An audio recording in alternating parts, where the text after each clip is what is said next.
Need high-quality video to promote your event, business, or band?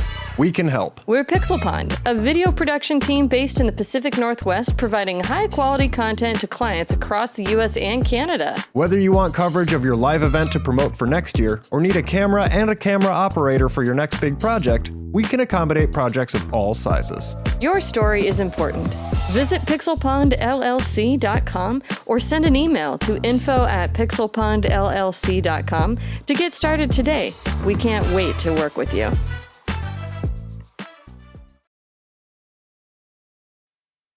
Coming up on Gamers Week podcast. Tragedy strikes as Hollywood has run out of video games to adapt and is now forced to make an OutRun movie fronted by Sydney Sweeney and Michael Bay. And is it like Ocean Breeze, right? Is like the favorite soundtrack that you turn it to, right? Radio channel, yeah. Yep. They're going to have remasters of those songs in the movie for the hardcore people. I bet you they do. Nobody knows what OutRun is. 17 people in the chat right now, the three of us, that's 20 people in the world who know what OutRun is, would recognize if you remastered Ocean Breeze for the movie. That's you right now. You're driving the knife into my heart saying that nobody knows what OutRun is. Nobody knows. I mean, ask Sydney Sweeney. You think she has any idea? I'm just saying, if Sydney Sweeney's in the movie, I will watch it. She's producing. Yeah, right now. She's behind the camera. I will not watch it.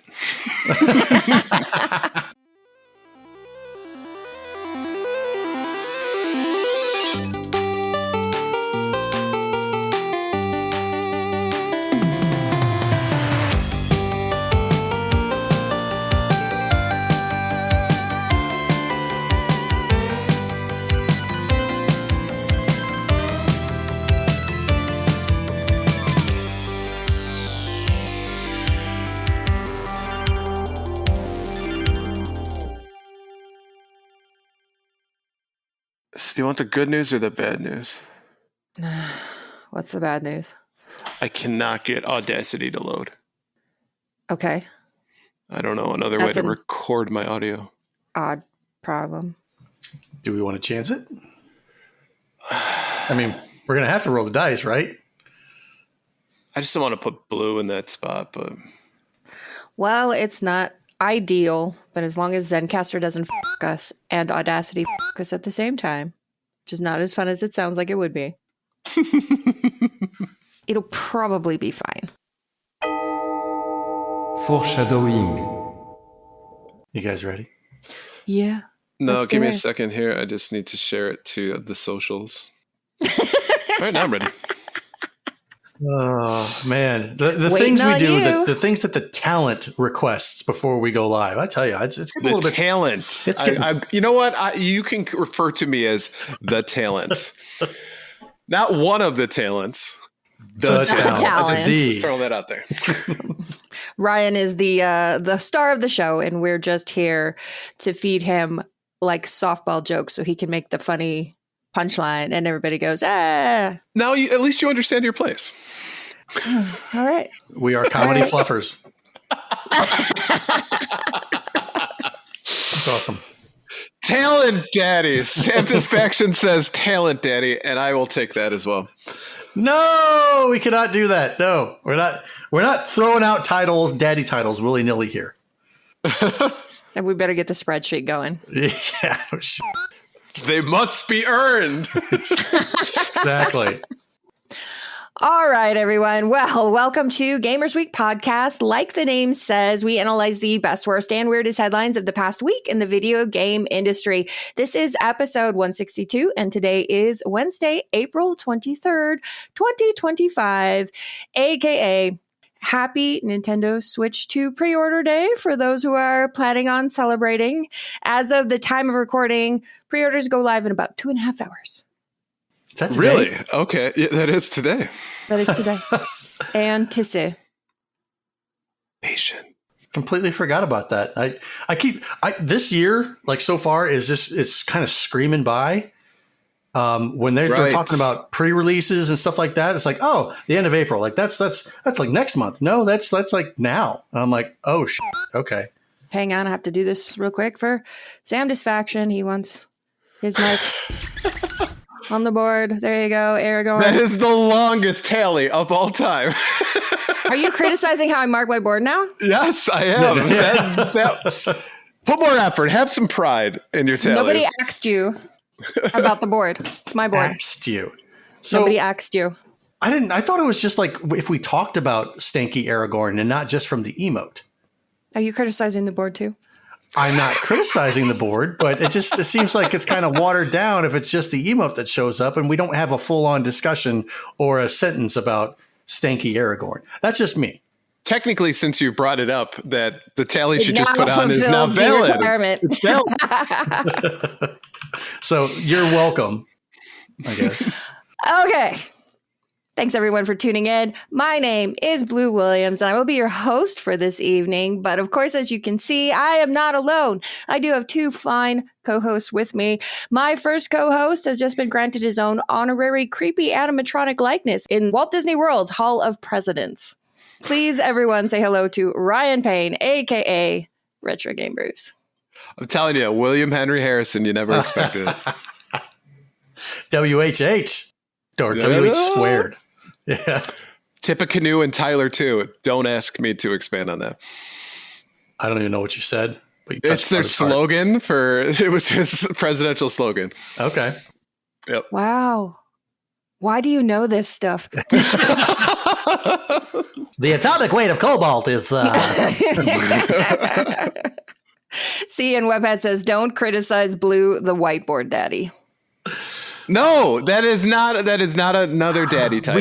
We does not get more daddy. We have f***ed up.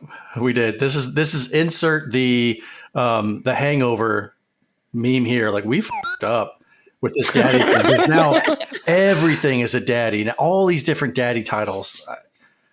It's like when the Baby Bells split back in the 80s. And you need like Pacific Bell and Southwestern Bell and all that stuff. We need to bring those in back home. We need to rope them back in to one Bell or one daddy.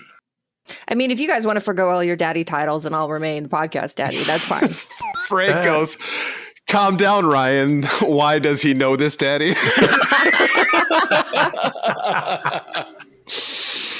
Okay. And my second co-host is always ready for a quick and dirty bang bang. And he is not afraid to tell you if you're doing it wrong. Everyone, please welcome in the one and only Donnie G. Those who can't do teach. So I think I'm in prime position to really offer my services and make you at the top of your game if you want to participate in these bangs. I'm here for the bang bang. All right, let's get the show started with our reviews, reactions, and requests. The Mad Monarch DI says, I've only just started last week's episode, and I'm here to tell you that chunky peanut butter is better than regular. Depends on the day. I'm just that guy at the baseball game with the thumb down. Oh. Yeah, just any expression. Yeah.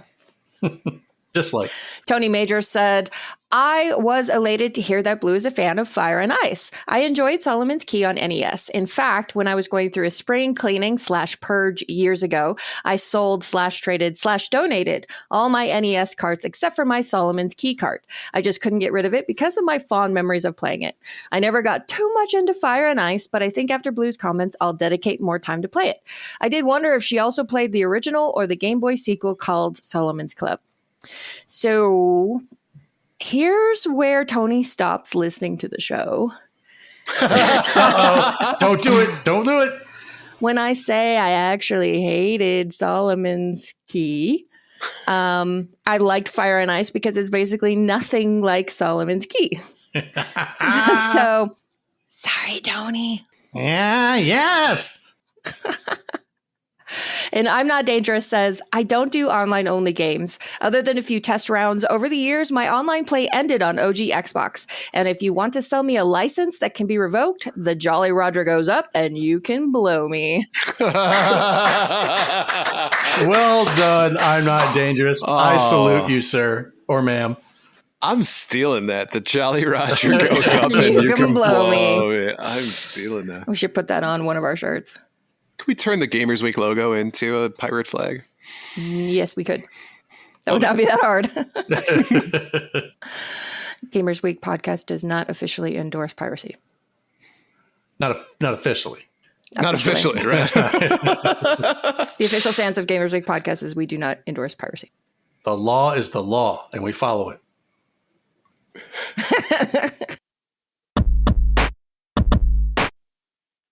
All right, let's move on to our patron shoutouts. We couldn't do what we do without the help of our gorgeous patrons. Here are the generous folks supporting Gamers Week on Patreon. Frank Grande, Love Retro BTW, Steven Sand, Ramboski, Terry Kinnair, Agil3030, Don't Make Me Pull This Car Over, Games with Coffee, Hybrid Divide, You Fall Before Me, Davey PGH, the Pixel Pond family, including Shannon and Luke, Zach Huge Thanks, Puzzle Butter, Number 1 Blue Sick Boys fan, John Barron, Sassy Sony, Evo Lust, Rai Wants This Boy's Soul, Mega Retro Man, Gameatroid, Moradib, Michael Just Leave, Love It, Lakite, Yes, Emo-esque, Bill Tucker, The Real Retro Game Brews, Fruitcakes, Pickled Pepper, Ducks with Thick Thighs, absolutely the best podcast, a work in progress, Wizard of Zardoz, Bops and Doug Nut, Blues Little Sis, Loud Moth, Retro Blast Pat, BNT Zilla Guy, The Mad Milkman, Seven Castle Forest, Crunchy Kong, and Sheriff Snacks.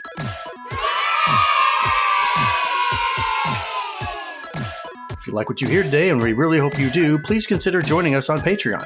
Your support helps cover the cost of producing the show, as well as other cool stuff we'll be doing like prizes and giveaways. You'll also gain access to our bi-weekly patron-only bonus cast called Gamers Week Uncut, Patrons with Benefits. Visit patreon.com/gamersweek or follow the link in the show notes to learn more. And I don't know if you guys have ever seen that image of Clarence Bodiger from RoboCop on an Atari 2600 cart, and the title was "Bitches Leave." That's amazing. I've not, and I feel that my life is lacking now because I have not seen it. Give a quick Google. I have a question, Blue. I think this might be a first, and correct me if I'm wrong, but this might be the first time you've ever had to Yoshi the patron shout out. I love the look. Like, I cannot confirm that. It might be true, but I mean, we've done this 162 times. It's true. And it keeps getting funnier every single time you do it. Every time I see it. Damn it. I wasted that. I'm going to have to do that on 167. Well, in 5 more weeks, everyone will have forgotten. So, all right, exactly. Cool. We'll circle back to it. Okay. All right, let's move on to our headlines. All right, Headline segment is proudly sponsored by the Retro Game Club podcast. It's a fantastic family-friendly retro gaming podcast, and each episode, Rob picks 2 games to play and discuss, as well as news, interviews, and other topics. Right now, they want to know, what arcade cabinet would you like the opportunity to play? Whether it's a cab you've never played or one you rarely see and would like to play again. And shout out to No Swear Gamer for this week's question. Visit retrogameclub.net or follow the link in the show notes. Good fucking job, No Swear Gamer. No Swear Gamer probably doesn't like our show very much. Right. So if there's an arcade cabinet that I see, every time I see it, I want to play it, it's Area 51. But here's the caveat. I want it to work. Yeah. Yeah. That is a very... Yeah. I want the sights to actually be where they're supposed to be and not be like 4.5 inches to the left kind of a thing. So that's what makes the cabinet rare, is a working Area 51. Nice. I'm stuck between going the old route, going with like the OG computer space, because it looks really cool. Always wanted to try it. And the other one, which I think was a Pong cabinet, I'm not 100% sure, but it was the Atari Boob controller game, right? I can't believe you like that one. I'm usually a butt man, but good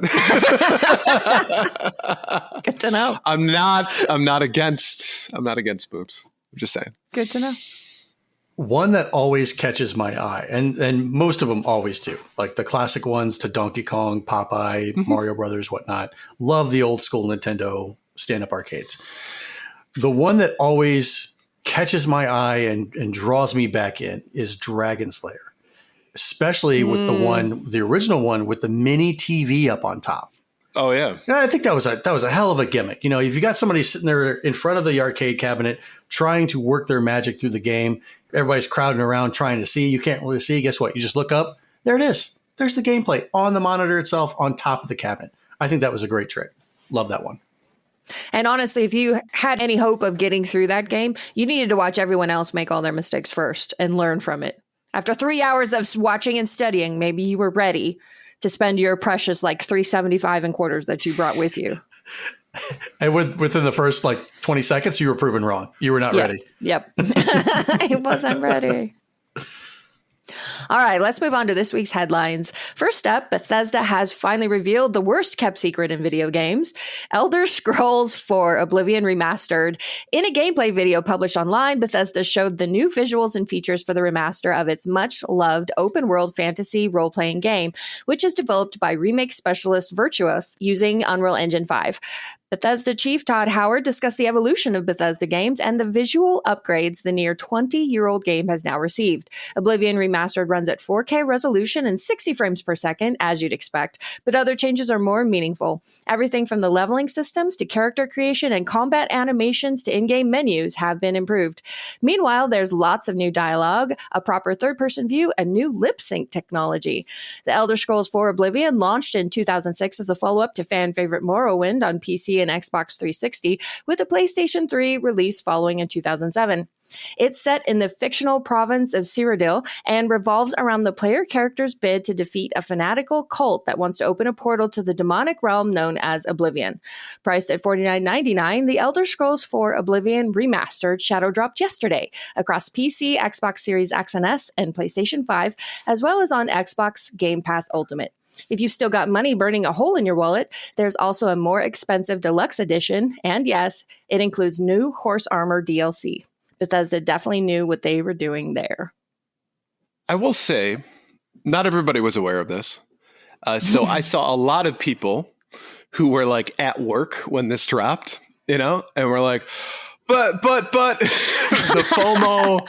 The FOMO is real. You need to let people know when they need to take a day off so that they can play your game. The shadow drop's cool, but if you're doing it in the middle of the work week, it's not helping. That's how we afford these games, is we got to go to work. So tragically, throw us a freaking bone. Yeah.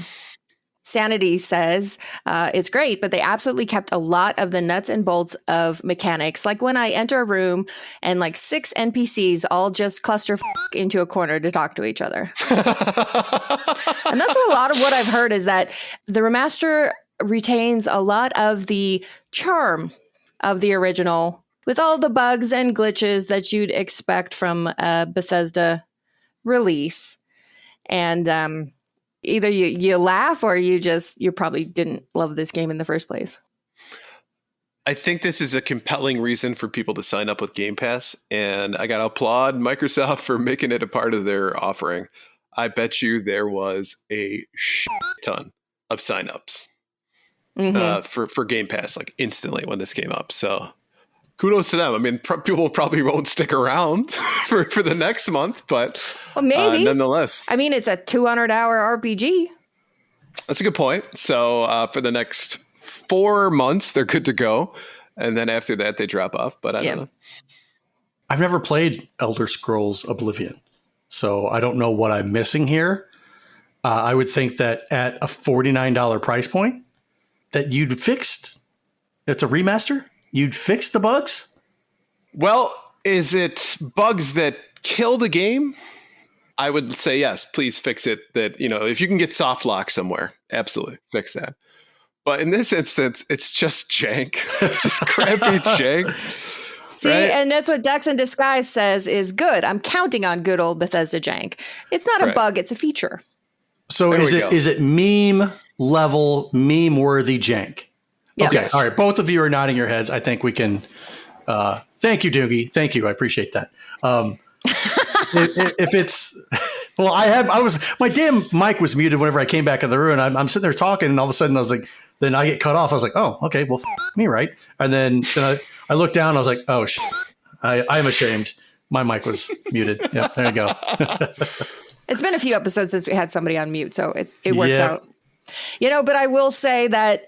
$49.99. I know we said it's just a remaster, but the way that publishers have been working nowadays, they could easily throw this up there for $70-$80 and people would have still bought it. Yeah. Right. So in a way, $49.99 feels like a bargain in this economy.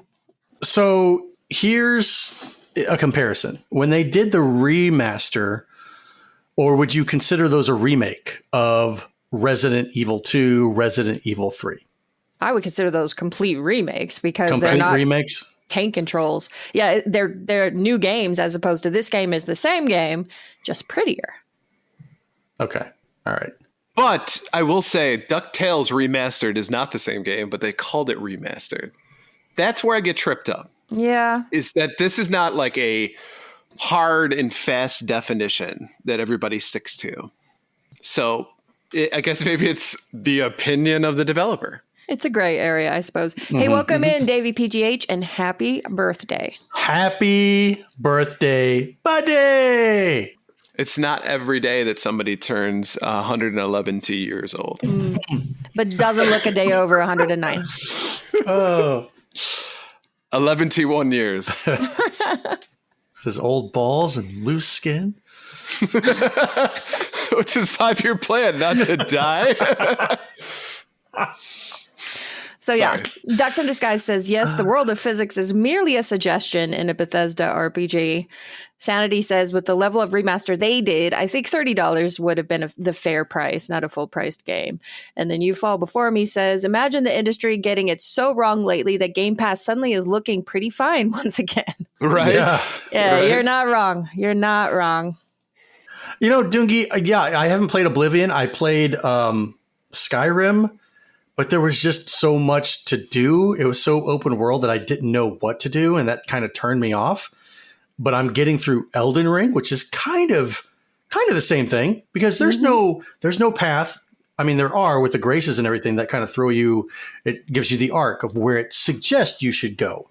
But it's open world, and I'm grown accustomed to that now. So maybe I could go back and play something like Oblivion and check it out, and Skyrim, and really get into it. But it just was not my thing back then. The Donnie of yore was easily overwhelmed. Very much so. By too much possibility. Very much so. I do like variety, and that was a lot of variety. All right, next up, Pocketpair has presented a comprehensive multi-argument defense against Nintendo's Palworld lawsuit with a response that references a variety of games, ranging from Octopath Traveler to Far Cry 5. In September 2024, Nintendo and the Pokemon Company sued Pocketpair in Japan, alleging that Palworld infringes on several of their jointly held patents. The Palworld developer publicly vowed to fight the lawsuit, but until now has shared no details on how it intends to do so.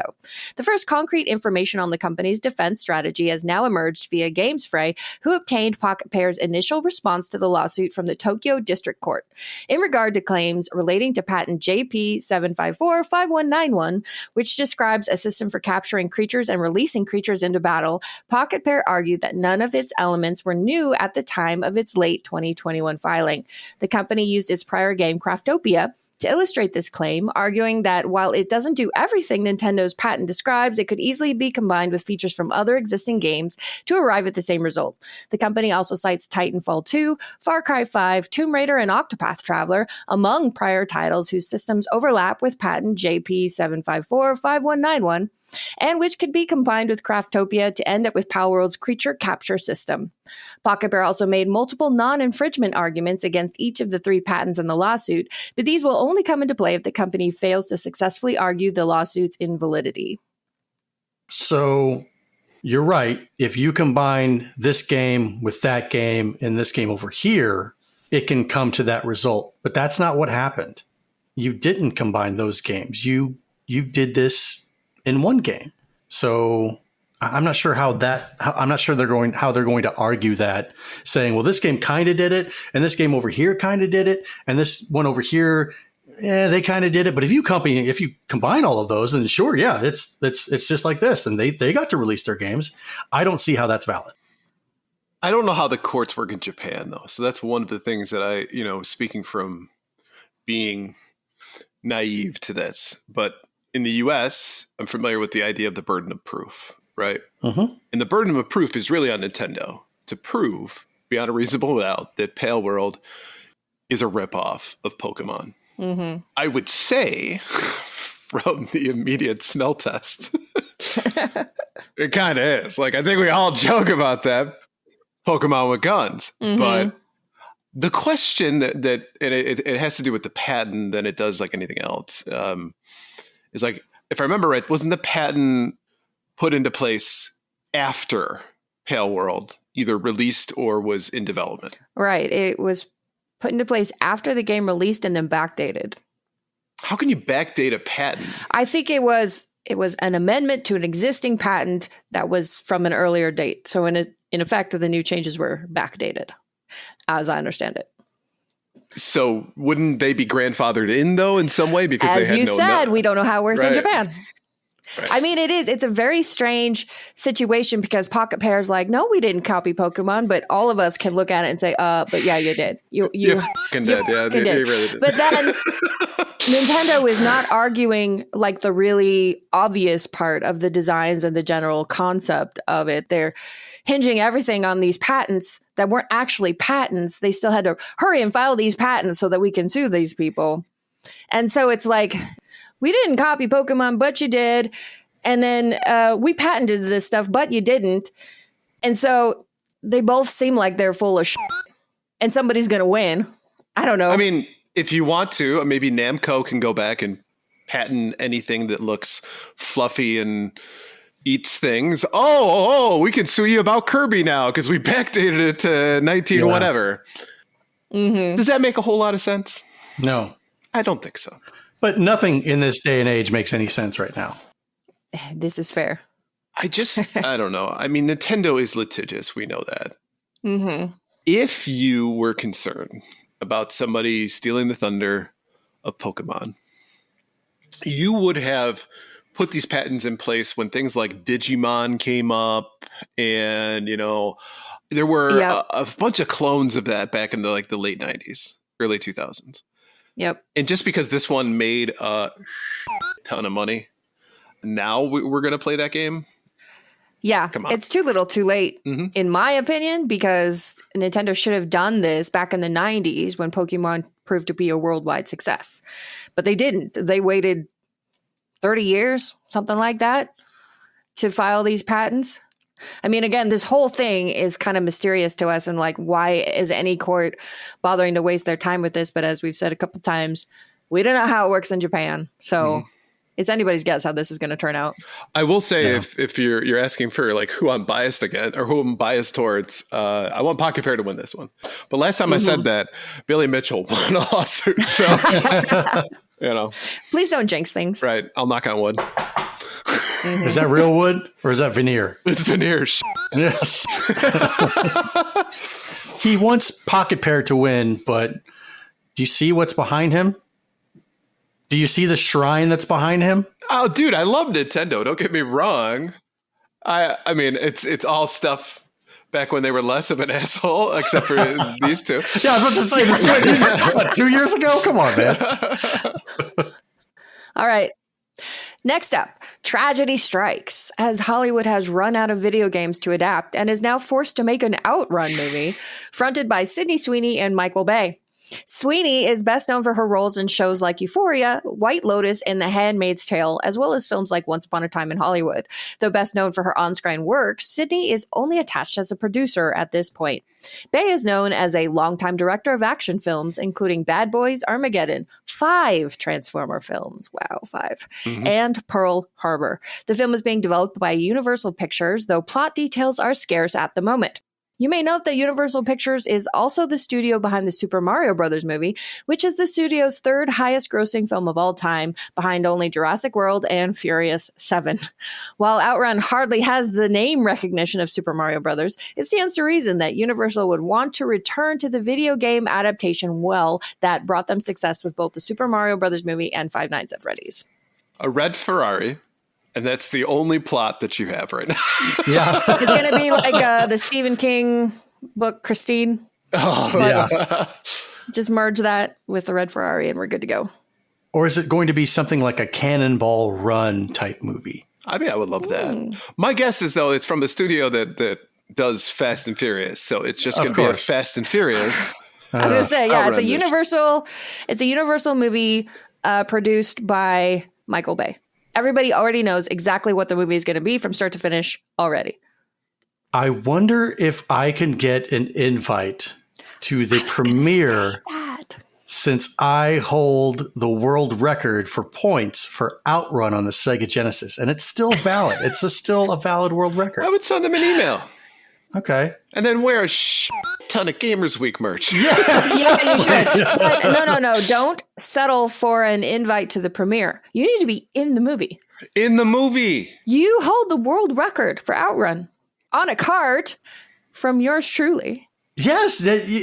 You guys provided me the cart. That was all, and that is the world. I got the message. It was a future world record holder cart, and that's exactly what that ended up being. Predicted the future. Yes, we did. Yes, we did. You Fall Before Me says you can never outrun family. Oh, God. That's a horrible tagline, but I love it. And is it like Ocean Breeze, right? Is like the favorite soundtrack that you turn it to, right? Radio channel. Yeah. Yep. They're going to have remasters of those songs in the movie for the hardcore people. I bet you they do. Nobody knows what OutRun is. 17 people in the chat right now, the three of us, that's 20 people in the world who know what OutRun is, would recognize if you remastered Ocean Breeze for the movie. That's you right now. You're driving the knife into my heart saying that nobody knows what OutRun is. Nobody knows. I mean, ask Sydney Sweeney. You think she has any idea? I'm just saying, if Sydney Sweeney's in the movie, I will watch it. She's producing. Yeah, right now. She's behind the camera. I will not watch it. We'll wait and see. Maybe they won't be able to get any other actresses in, and she'll be like, fine, I'll do it. I think you're onto this, though. I need to email somebody. Like, hey, look, I currently hold the world record for OutRun on the Sega Genesis. What's a Sega Genesis? Fuck. Why are you doing this to me? I bet you Michael Bay's email is like mbayexplosions@michaelbay.com. He's the kind of show that would have his own domain, his email domain. If you're listening to this, Michael Bay, I'm sorry, I did not mean to call you. So I would really like to have a cameo in your OutRun movie. Donnie, I need to talk to you. Just listen to that episode. Chode is a term of endearment. So there is a michaelbay.com, but it's about an actor apparently named Michael Bay, which is incredibly disappointing. Lame. Donnie will be the gem in a huge steaming pile of... No, that's not true. Yeah. If Sydney Sweeney's in it, then... She's not in it. I'm saying if. Right now, she's only latched on as a producer, but if she's in it. Sanity says, Smokey and the Bandit, Cargo Fast. You know, if they can bring back Burt Reynolds, I'm in. Isn't he dead? Yes, he is. Why? Why are you ruining my dreams? No, but you said bring back, so I just wanted to clarify that so anybody who's like thinking that you didn't know that, we're like, yeah. Zombie Burt Reynolds. Seance, right? Like, try fast. You know, if they can clone dire wolves and bring those back, right? Then why are we not bringing back Burt Reynolds? Excellent point. Oh, God. I can see, I know this is going to be off topic, but the movie studios now will be cloning their old dead actors and actresses so that they can keep producing movies en masse with these stars. That's what I mean. It's a lot cheaper just to make them AI. Yeah. But if you want it to be truly authentic and chef's kiss. Well, have you ever seen the movie Multiplicity? Yes, I have. The clones are worse. The more you make. She touched my Peppy, Steve. You're on mute. God damn it. It's twice in one episode. And it wasn't me. Okay, next up. 34 years later, Paul Rudd is reprising the SNES role that got him into acting with an adorable Nintendo Switch 2 trailer. Paul Rudd's original SNES ad is very 90s. High-pitched horror music introduces a boy in a black overlong coat who enters an abandoned drive-through movie theater to play the console on seemingly the biggest screen you can find outdoors. When you decide to step up to this kind of power, this kind of challenge, this kind of flying, crashing feeling, when you decide to get serious, there's only one place to come, the games of Super Nintendo. No one else creates this kind of experience, because no one else creates these kinds of games. Now you're playing with power, superpower. The newly released Switch 2 ad, more than 3 decades later, opens in much the same way. Paul Rudd dons the same outfit, hairdo and all, but barely looks like he's aged a day. And that same eerie music plays as he slots the console into its dock with a fog spewing into, this time, his house. When you decide to step up to this kind of play, this kind of fun. Bully! This kind of experience. Hey guys. Nice jacket, Paul. Why are you dressed like you're in a boy band? Seriously? My Super NES commercial from the 90s with my long black duster, indie rocked hair, and beaded necklace? Now we're playing with power. Come on. The rest of it is far more wholesome and adorably corny, though, as Rudd just plays Mario Kart World with some of his on-screen family. And as a side note, you just have to love how unafraid Nintendo is of showing off its extremely laggy screen-sharing game chat feature. I'm so glad that this is included in this article, because that's exactly what I was going to bring up if it was not, is that, yes, this was not a great show. No, I mean, it is funny. They're just like, we're not ashamed. Here, we're going to keep demonstrating this as if it's the greatest thing ever. And Because people are going to buy it. I mean, they are, but I don't think they're buying it for that. No, not at all. And I loved that they redid this with Paul Rudd. I couldn't have been happier when I saw that. I was like, oh my God, like really? And he's talking about, he's like, yeah, I was in this Super Nintendo commercial like 34 years ago, yada, yada, yada. Now, I will say that Paul Rudd is an ageless wonder.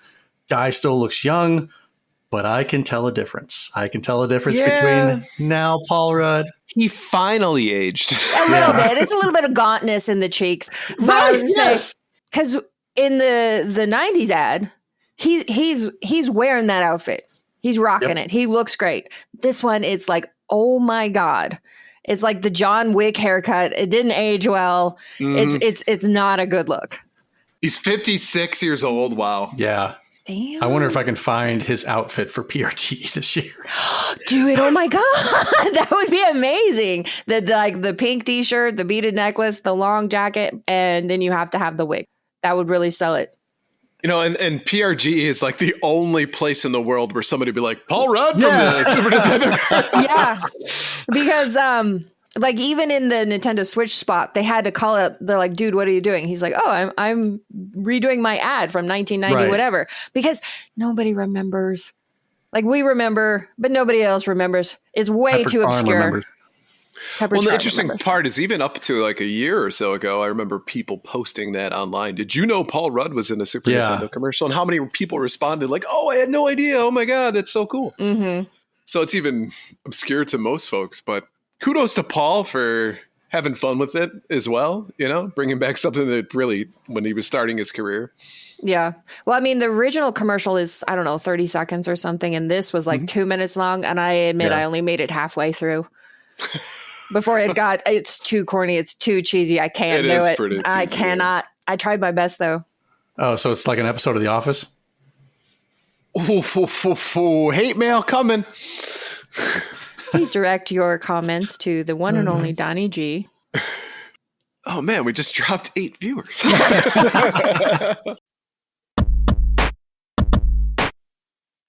Let's move on to our top 3 new releases. 1 second. Can I say something really quickly? In your defense before they kill you? No. When I hear or see those articles like, did you know that this happened in the 90s? Did you know that this person played this? Did you know that? And every time I see it, I'm like, yes, I know. I lived it. I was there. I saw it. Like I dreamt. I lived that thing for days and weeks and months and years. But then I get it. I get it because they don't know. But it's irritating. That's all. Thank you for that. All right. for our top 3 new releases. Let's move on to our top 3 new releases. Old man yells at Cloud. Pretty much. First up, Claire Obscure Expedition 33, PS5, Xbox Series X and S, and PC. Claire Obscure Expedition 33 is a groundbreaking turn-based RPG with unique real-time mechanics, making battles more immersive and addictive than ever. Lead the members of Expedition 33 on their quest to destroy the Paintress so that they can never paint death again. Explore a fantasy world inspired by Belly Poke. Belly Poke. You got an innie or an outie, man. Right. In which you battle devastating enemies. This is why we can't have anything classy in this show. No. Of course not. It is Belly Poke. Oui. Next up, Post Trauma, PS5, Xbox Series X and S, and PC. A puzzle horror game inspired by the PS2 classic of the genre. Roman, a tormented train conductor, awakes to find himself in a surreal dimension following the terrible panic attack. As you find clues and solve puzzles, you gradually learn more about where you are and how you can escape, using a delicate mix of patience and cunning to stay alive, and maybe a pad and paper too. Isn't it a pad of paper? I don't know. Next up, The Elder Scrolls 4 Oblivion Remastered, PS5, Xbox Series X and S, and PC. The Elder Scrolls 4 Oblivion Remastered modernizes the 2006 Game of the Year with all stunning visuals and refined gameplay. Explore the vast landscape of Cyrodiil like never before and stop the forces of Oblivion from overtaking the land in one of the greatest RPGs ever from the award-winning Bethesda Game Studios. So, looking at these 3, Donnie, what are you in for? Cyrodiil, more like Borophyll. I just sometimes the names that these people come up with people and places. It's definitely not Elder Scrolls 4 Oblivion. Like I said, I've never played Elder Scrolls Oblivion. Will I eventually? Maybe. I'm not going to start it off this week. Claire Obscure, groundbreaking turn. What's so groundbreaking about it? I don't really know. Play it. Well, how about they tell me? How about I go read an article and they tell me what's groundbreaking about this particular turn-based RPG than everything else that's currently out there? Real-time mechanics? Okay, explain that. What does that mean? Unique real-time mechanics. Ooh, there you go. Real-time turn-based. You sold me. I haven't really done an RPG in quite some time. Nothing stands out about Claire Obscure, although there aren't a pirate ship. It's kind of fun. But we do not endorse pirates here. We do not endorse piracy. My Jolly Roger is raised, and you can, which leads us to post-trauma. Post-trauma puzzle horror game inspired by PS2 classics. Yes, please. We all know how I felt about the Silent Hill 2 remake and how that game made me feel. If this one does the same, I think I'll be happy, but it looks a little bit more cartoonish. I wouldn't say cartoonish, but a little dialed down from what Silent Hill 2 looks like. But puzzle game, puzzle horror, that's my alley. I think I'm going to go with post-trauma this week. Nice. Blue, what about you? So this is a great week. And this wasn't even all the good games releasing this week, but they were just the biggest titles that I've heard the most buzz about. But of course, the big one of the week is the Elder Scrolls 4 Oblivion Remaster. I think the collective internet had to go change their pants yesterday after the live stream where Shadow dropped. And then so, we already talked about this mostly as our first topic. It's a pretty good price considering the way things are these days with game prices. It's got a good third-person view now, which is good for me. And it's the same game that everybody loves, but prettier. So, I think that sounds like a no-brainer. Post-trauma, like Donnie said, this looks like it's too, but... you guys are very robotic right now. Yeah, you're frozen. Oh, this is not good.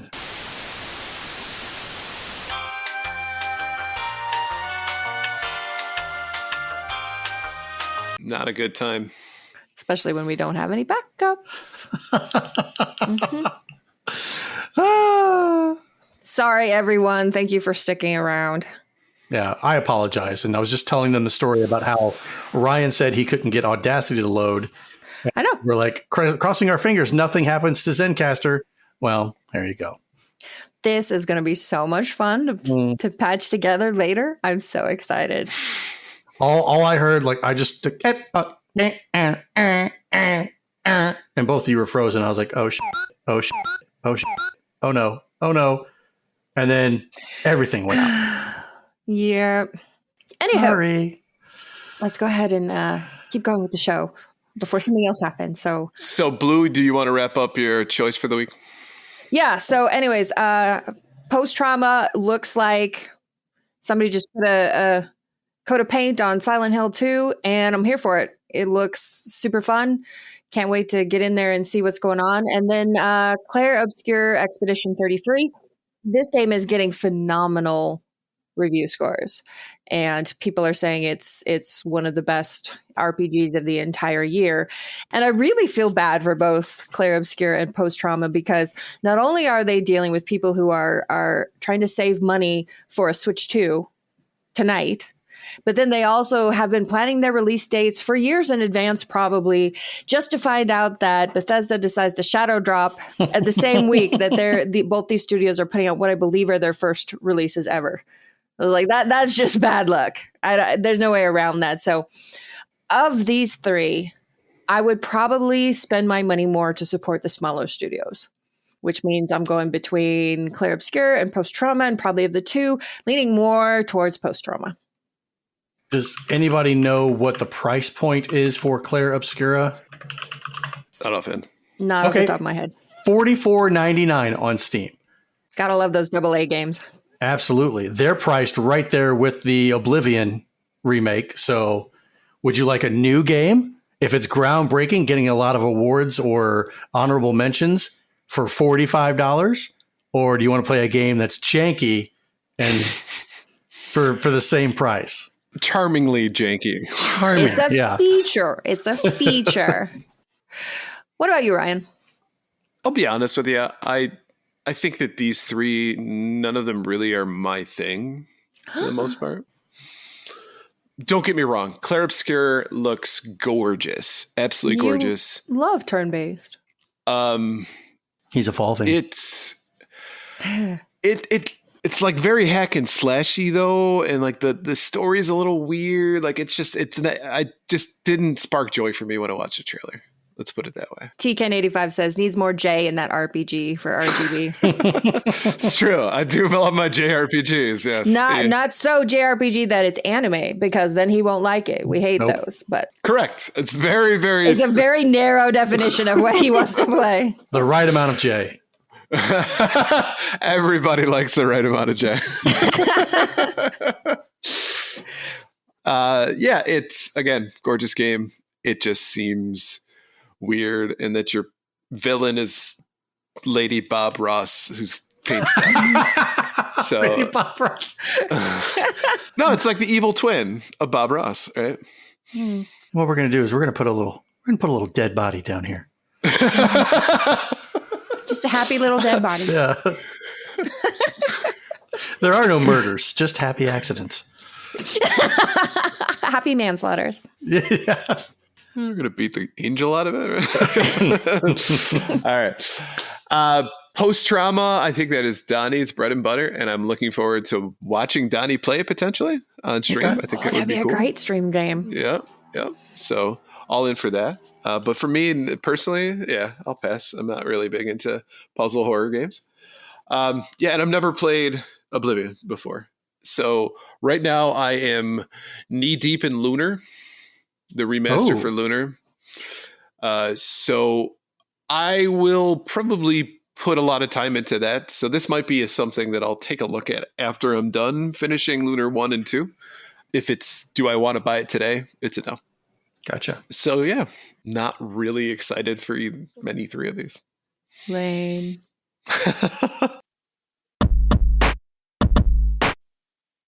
All right, before we move on, let's take a quick break to talk about our sponsor. This segment is proudly sponsored by A Gamer Looks at 40 podcast. The show explores the history of video games through the stories and experiences of the people who lived it. Bill has sadly decided to step down as our show sponsor, so be sure to listen to his upcoming AMA episode where he discusses the future of his show. From all of us at Gamers Week, we want to sincerely thank Bill for all the years of support he has given us. Thank you, Bill. Thank you, Bill. Next week, we'll be introducing our new segment sponsor, but first, as a send-off for Bill, here's an excerpt from his episode 57, which aired on November 21st, 2022, when the three of us joined him for a live table read of the Nintendo Power Legend of Zelda comic book. I'll do the sound effects and the narration, and Blue just slot in if someone's mouth gets tired, and Blue pop in. Oh, these guys are pros. I'm pretty sure they have mouth stamina. So just much slot on in. Yeah, that's it. That's great. I haven't listened to your show too much, y'all. Seriously. The after show. The Blue material, no pun intended. All right, let's jump on in.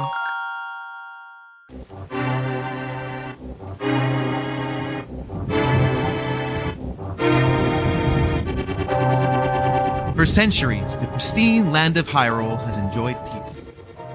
That fragile calm is about to be shattered, for an abominable evil sealed away for centuries is about to be awakened by a sinister servant of darkness. Link, help me. I'm being held prisoner in the castle. That dream is so real. Help me. My name is Zelda. Am I hearing things? Cut. Hang on a second now. Donnie, breathy, yes. Good. Ryan, that's not nearly elfish enough. Okay, I'm sorry. So I need to really bring it up a notch here. Bring it up a notch. Your usual sultry baritone is pleasing to the ears, but doesn't quite fit the character. So fair enough. That's fine. So we can just take it from page 2. Am I under a spell? No, that was terrible. Oh, no, that's great. That's great. Am I under a spell? Am I going crazy? Perfect. No, I'm the king's daughter, Zelda. I am communicating through telepathy. She's suddenly a chain smoker. Oh, she suddenly turned into a mobster from The Sopranos? Is that what happened? Yeah. No! I just realized that was 2.5 years ago, and now, oh my God, I can't believe that was 2.5 years ago.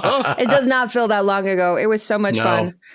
So yeah, if you're live in the chat, either check out the edited audio version on Friday to hear the excerpt, or better yet, I'll have a link to that episode in the show notes. You can just check out the whole thing. Nice.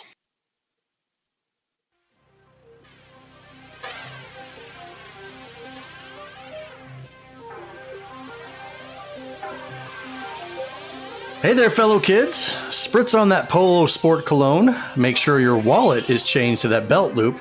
Secure the Discman to the dash and make sure your Honda CRX has gas, because where we're going to need it.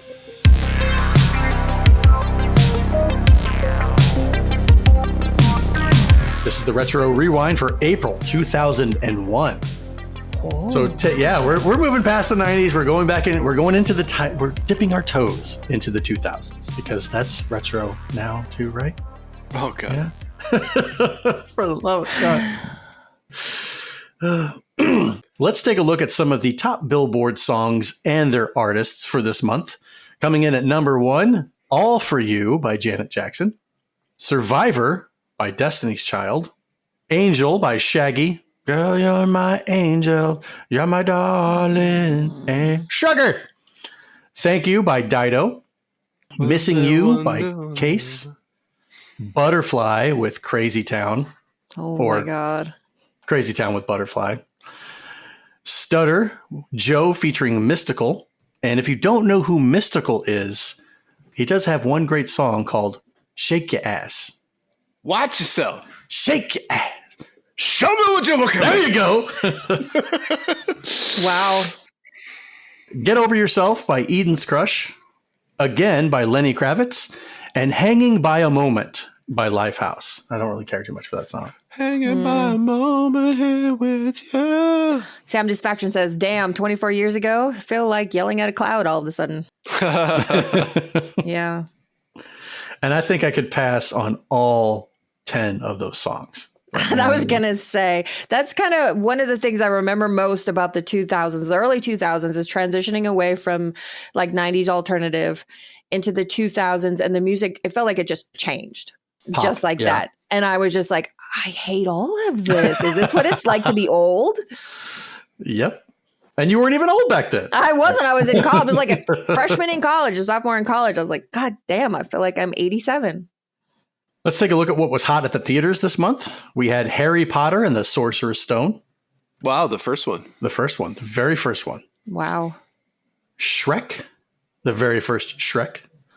Monsters, Inc. A subtle reference to fellatio for the adults. Shrek does? Yeah. The Robin Hood character says, yeah. It's like when I like getting, and then it just cuts off. Yeah. I guess what he's saying is he likes to get paid. Break it down. Yep. Rush Hour 2, The Mummy Returns, Pearl Harbor, throwback to Michael Bay, who was also in this episode. Jurassic Park 3, Planet of the Apes with Mark Wahlberg. Say hi to your mother for me. Hannibal, and one of the first movies that I sat for about 3 hours in a movie theater for, Lords of the Rings, Fellowship of the Ring. Great. Such an epic movie. Mm-hmm. Yes, dwarfing all of the rest of those movies. Although I really liked Hannibal, even though they completely changed the ending. So what was perfect about Lord of the Rings is I didn't know it was coming out, but I was introduced to it, I think 2 summers before that. And I decided to read it again the following summer. So it was like 2 summers in a row of reading Lord of the Rings. And then they came out with the movie and I was like in heaven, absolute heaven. And that's probably why I'm like a encyclopedia of Tolkien. Because it just hit at the right moment. Probably. How old are you again? About to turn 40. So you're 16? 2001? Yeah. Yeah. Okay. A sweet 16 encyclopedia of the Lord of the Rings, getting all the dates. Still no bitches. I can't believe that wasn't enough to get the bitches. In the news this month, Stone Cold Steve Austin beats The Rock in a no disqualification match at WrestleMania 17. New York Yankees pitcher Roger Clemens becomes the AL all-time strikeout leader, recording his 3,509th save against the Kansas City Royals. Ichiro Suzuki becomes the first Japanese position player to play in a regular season MLB game. Tiger Woods wins his second Masters. And Fatboy Slim releases the music video for Weapon of Choice, directed by Spike Jonze and featuring none other than the man himself, Christopher Walken. That's a great video. Oh my God. To this day, it's a great video. It is. I don't really care too much for Fatboy Slim, but that video is amazing with Christopher Walken doing the dance and then suspended in air and doing the dancing and all that stuff and all those sorts of things. Yes, great. Who knew he was such a good dancer? I know, right? Is at that moment, Christopher Walken became hot. At that moment? At that moment. He was not hot before, at least for me. But at that moment, I was like, you know what? Maybe. I could comment on this, but I'm not going to. This is a family-friendly podcast. I have to save that for the Monday show. Hot at Blockbuster this month on the PlayStation 2, The Bouncer, Onimusha Warlords, Oni, Star Wars Starfighter, and ATV Off-Road Fury. There are people renting video games about ATVs? Really? I was during the X Games craze kind of thing. Yeah. So it was like anything to be alternative to normal sports, you know. Extreme. Yeah, it's got to be extreme. Yeah.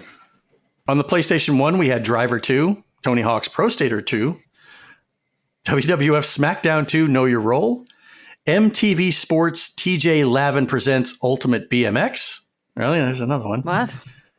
And 007 Racing. I am today's years old when I realized that they had a racing game for 007. I missed out on that one. Yeah. Is it just all Aston Martins? The entire thing? Jay Dragon says Tony Hawk Tua. Nice. Tony Hawk Tua. On the N64 this month, Conker's Bad Fur Day, Paper Mario, The World Is Not Enough, Mario Tennis, and Indiana Jones and the Infernal Machine. Not a great follow-up to GoldenEye. The World Is Not Enough. No, not at all. Yeah. And last but not least, for the Dreamcast, yes, they were renting Dreamcast games. Tony Hawk's Pro Skater 2, NBA 2K1, Shenmue, Crazy Taxi, and Jet Grind Radio. That's the best lineup. Yeah, you're not wrong. And I caught myself saying Tony Hawk's Prostrator, like prostater? Tony Hawk's Prostater 2? Is that what's going to happen whenever he gets like 80? He's going to release a game about his prostate. That's good. With the proctology simulator peripheral? Yes. Gloves not included. From the readers this month. Comes with haptic feedback. I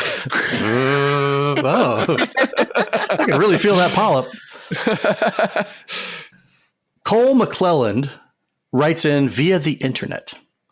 I'm an avid game player who's into old school video games. I own a Super Nintendo, a Genesis, a Sega Master System, and Game Boy. You're in 2001? Yeah, you're an amateur. Old school. Yeah. Right. Old school.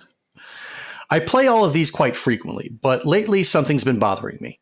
My copy of Final Fantasy II for the SNES. Do you see what he did there? He didn't know any better at the time. Shut your face. He was on the internet. He should have. Can't read Japanese. My copy of Final Fantasy II suddenly stopped saving my games. Someone suggested that the battery in the game was dead. Soon after, one of my Genesis games, Warsong, stopped saving as well.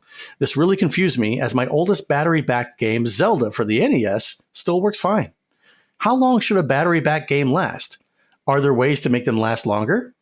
And just what do I do when my favorite game goes kaput? Sega and Nintendo offer full warranties, but neither produce any 16-bit or 8-bit games anymore. Any feedback would be greatly appreciated. All right, so what you're going to do is you're going to go on eBay. The two things you're going to buy is a bit for your screwdriver, so you can open up a game. The next thing you're going to buy is a battery, and the third thing you're going to do is go borrow your dad's soldering iron. Are most of those batteries do they have to be soldered? It depends on the game. Most of them, though, will be soldered, or at least to get them out. I believe they're soldered in. I will say that I have not had to replace any batteries in any of my cartridge-based games as of yet. There could very well be a game on my shelf that I haven't touched that its battery is just dead and it won't save it. So I'm not looking forward to that. Sanity says, plot twist, that was Donnie's letter he wrote back then. So I had it fail on a Pokemon cart, which just so happened to be Pokemon Crystal. And the problem with that is that it's a see-through cart. And the batteries that they sell nowadays don't look the same as the old school ones. They have these like yellow ring around it. Correct. So it's real freaking obvious that you've replaced the battery. And there's some people out there that will not want to purchase a game if anything's been changed on it, right? So it affects the value a little bit. It's like, why couldn't this have happened to one that is an opaque case and not a clear one? So you'd have to really investigate this to see that the battery was different. Well, if you would have sold that and they opened it up and taken a look like, oh, you replaced the battery. Like, then you could have said, I had no idea. Like, it wasn't mine. I bought it aftermarket, et cetera, et cetera. Exactly. I can play dumb. Just so you know, that the average lifespan for a battery in a cartridge game is only about 5 years, but obviously it all depends on how good the battery was when it was first installed and how much the game has been used since. When batteries are dead, they're dead. If anybody out there has solutions or workarounds, please send them in. Meanwhile, you might be interested to know that some Capcom coin-op boards suffer from the same battery problem, and if you try to change the battery on those, the boards self-destruct. What? I doubt that. I think we should test it. So you want me to get a coin-op PCB board from Capcom? And I want to see if it explodes, because if it self-destructs, like I want it to be dramatic. I want there to be flames and smoke. And for us to die along with that, like, I mean, as long as it's smile not on her face? stream, right? Yeah. Right? It's like, let's do it for the content. We got to have content. If your camera is running. Man, we'll go viral. This will be awesome. Yep. Moving on to the games released this month, Gran Turismo 3 A-Spec for the PS2, Batman Chaos in Gotham for the Game Boy Color, Batman Gotham City Racer for the PS1, Disney's 102 Dalmatians Puppies to the Rescue for the Dreamcast, Game Boy Color, and PlayStation 1. Ooh. Dr. Mario 64 for the N64, Kirby Tilt and Tumble for the Game Boy Color, Power Rangers Time Force for the Game Boy Color, Star Wars Super Bombad Racing for PS2, and The Simpsons Wrestling for PS1. I've never heard of Super Bombad Racing. Yeah, me neither. This is kind of a dire month. April was not the greatest month. Yeah. For video game releases in 2001. Moving on to the news, Sega, the dream is over. Aww. Sega halts Dreamcast production, drops price, says it will develop games for the PlayStation 2, Game Boy Advance, and Xbox. Pour one out.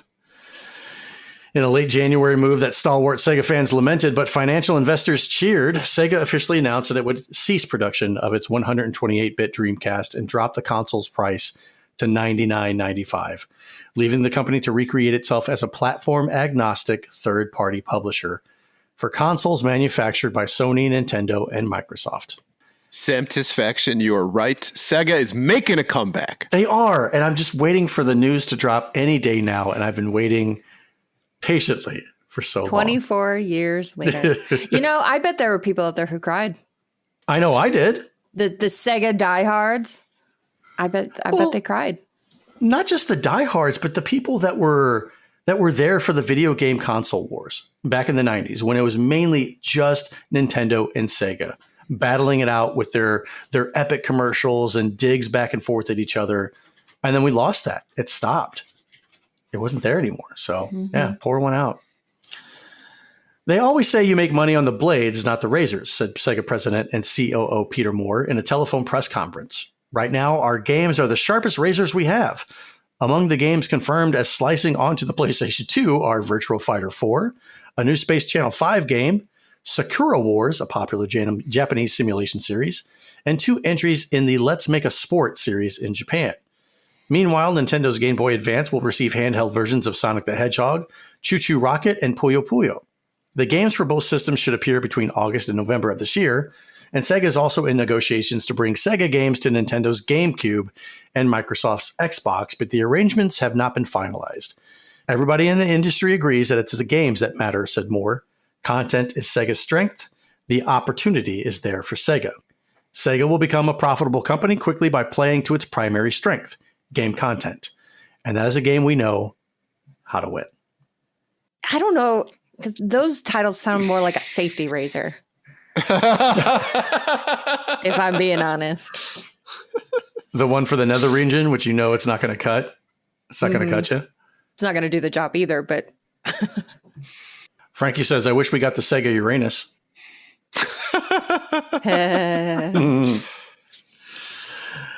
All right, kids, thanks for hanging out with me this evening. I got to get back. Apparently, I need to stock up on my enhancement pills before this tariff war makes their prices more erect than my... Well, you get the idea. This concludes our Retro Rewind for this month. If there's anything you'd like to see in the Retro Rewind segment, please let me know. Email us at gamersweekpodcast@gmail.com or on Twitter or Blue Sky. Well, I think we're still getting some freezing and such. Yep. And lagging. So let's go ahead and wrap up this dumpster fire of a show. Sorry. Thank you all for listening and sticking around to episode 162 of Gamers Week Podcast. And a big thank you to the Retro Game Club Podcast, Love Retro BTW, A Gamer Looks at 40 Podcast, and Pixel Palm Production Company for sponsoring this episode. Don't forget to check out their links in the show notes. If you want to connect with Gamers Week, follow us on Twitter and Blue Sky at Gamers Week PC. Watch us right here on Twitch at twitch.tv/GamersWeekPodcast, where we will record live every Wednesday at 8:30 Central Time. Email us at gamersweekpodcast@gmail.com. Visit our merch store at gamers-week-podcast.creator-spring.com, or if you want to do it the easy way, follow the link in the show notes. And last but not least, join us on Patreon at patreon.com/gamersweek. Finally, since you made it all the way to the end of this episode, please leave us a rating and a review to let us know how we did. We really do value your feedback. And while you're there, consider subscribing on iTunes, Spotify, or your podcast platform of choice. 1 hour to go, kids, until the pre-orders. So may the odds be ever in your favor if you're going for a Switch 2. Love that you chose to reference something that talks about murder. Do you think that this is not our reality of Hunger Games? Every time a console releases. Fair enough. Fair enough. Yeah, it's all better now. The stream's all better, and we're ending. How about timing? Right. But Sanity says, I love staying warm with this dumpster fire. Aw, it just warms the cockles. Aww. Keeps those cockles all warm for you. All right, guys. Have a good night. Take care. We'll see you next week. Bye. Bye.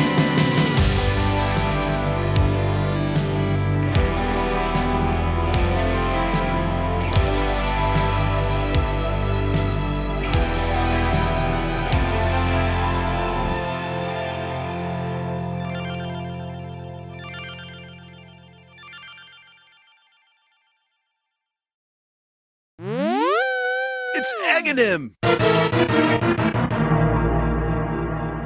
Princess Zelda, come back to the castle quietly. Even if you run to the ends of Hyrule, you will not escape me. Ah! Badoom! Such a random sound. I don't know how to do a badoom. No, it's perfect. I'm just saying that writing out badoom. Big badadoom. There it is. Zelda! It's no use fighting Aghanim with an ordinary sword. Find the Master Sword. Link, it's up to you alone. Zelda! And scene. See. Boy. Well done. Well done. Good work, everyone. If you need me, I'll be in my trailer. Yeah, right? Welcome to Gamers Week Uncut. Welcome to Gamers Week Uncut. Welcome to Gamers Week Uncut, Patrons with Benefits. This is the unscripted, patron-only bonus cast with less editing and more dirty jokes. We don't know where the conversation will go, but we're sure it will be weird. This fish just went right on my nipple, and I'm just like, I Google Street Fighter 6. The first search result that comes up is people think they can see Ryu's dick in the Street Fighter 6 reveal. Listen up here, kids. You're not going to want to get one of those VD STDs things, right? Make it fall off. When you go, grab a pro. You'll be doing it for America. That was perfect. If you want to hear weekly episodes of our patron-only bonus cast, join us at patreon.com/gamersweek.